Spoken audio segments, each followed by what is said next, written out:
पहाड़ों की छाया में घिरा एक छोटा सा गांव था, जहां सदियों पुराना एक बरगद का पेड़ गांव के चौक के बीचों बीच खड़ा था। गांव के बुजुर्ग कहा करते थे कि इस पेड़ में एक चुड़ैल रहती है, जो रात होते ही बाहर निकलती है। कोई भी मूर्ख जो अमावस्या की रात को उसके करीब जाता है, वापस नहीं लौटता।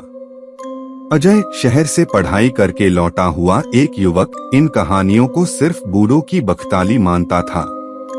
एक अमावस्या की रात अपने दोस्तों के साथ शर्त लगाकर अजय ने कहा कि वह उस पेड़ के नीचे खड़ा होगा और पूरी रात वहीं रहेगा।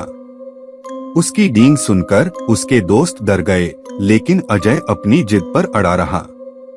रात होते ही गांव में एक अजीब सी सन्नाटा छा गई। अजय अपने मंदिर की घंटी जैसी टॉर्च जलाकर पेड़ के नीचे खड़ा हो गया।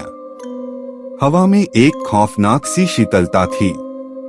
तभी उसे लगा कि कोई उसे घूर रहा है।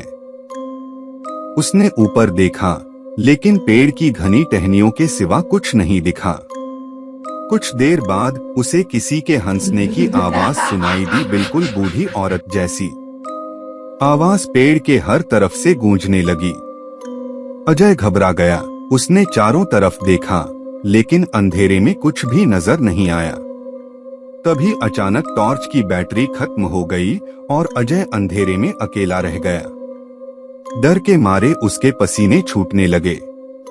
पेड़ की टहनियां हवा में हिलने लगीं, मानो कोई उन पर हाथ फेर रहा हो। हवा में बालों का सिलसिलाने की भी आवाज आने लगी। अचानक अजय को लगा किसी ने उसका कंधा पकड़ लिया है। उसने चीखने की कोशिश की, लेकिन उसकी आवाज गले में ही अटक गई। सुबह सूरज निकलने पर गांव के लोग चौक में जमा हुए। वहां उन्हें बेहोश अजय पेड़ के नीचे गिरा हुआ मिला। उसके बाल सफेद हो चुके थे और उसकी आंखों में एक अनकहा खौफ जमा था। अजय कभी ठीक नहीं हुआ। वह हर वक्त पेड़ की ओर घूरता रहता और बुदबुदाता रहता, वह आई थी, वह आई थी। तब से गांव के लोग उस पेड़ के और भी करीब जाने से डरते हैं।